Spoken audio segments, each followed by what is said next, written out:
Welcome back to GMA inside Mercedes-Benz Stadium. As promised, Maria Taylor from ESPN is here. Good morning. Good morning. It's an early start every single day here. Well, it is, and it's going to be a late game tomorrow night where they're going to battle it out here on the field. I should mention, we're both dressed impartially, even though I'm married to a Bulldog and you are a Bulldog. I did go to Georgia. All right, we'll get to that game. How did these teams get here? The Clemson against Bama. I mean, that was a tough game for Clemson, wasn't it? Yeah, I mean, as soon as the clock ticked off and the kickoff happened, you could see that Alabama wasn't playing any games. They only allowed 64 rushing yards, and that's something that Alabama's good at, which could be a concern for Georgia. But also, Alabama didn't play in a title game, so they had a little extra time to prepare. That's true. If you give Saban time to prepare, he's gonna do it for you. And it's certainly something they want a redemption after last year.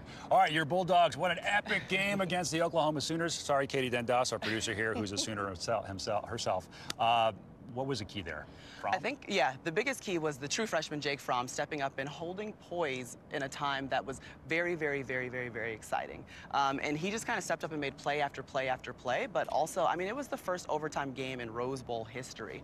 So it stretched on and on. I think Georgia had an endurance about them, a physicality about them that wore down Oklahoma. There's something about the Rose Bowl that's just great to watch there. But here we go. I mean, we've got Kirby Smart, who left Alabama to coach Georgia. There's never been a pupil of Nick Saban. To beat him, is that going to change here Monday night? You know, I can't say for sure, but the numbers don't really lie. I mean, Nick Saban is 11-0 against former assistants. Kirby Smart spent 8 years under Saban, 7 years as his defensive coordinator. He's won 4 titles with that man. A lot of what he does at Georgia, the reason why they're here in his second year as the head coach is because of what he learned from Saban.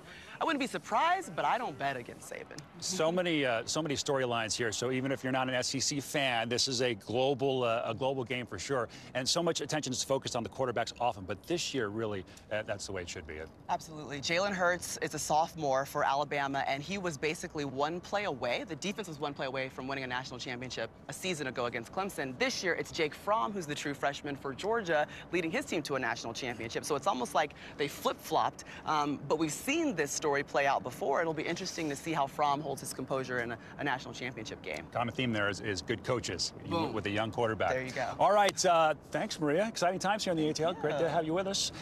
Get coverage on ESPN Monday night, tomorrow night, 8 o'clock Eastern time, and the big game will happen right here on the field. Hang around. We got some pop news coming up. You ready for that? Yeah. GMA returns in just a minute. Pop news is next.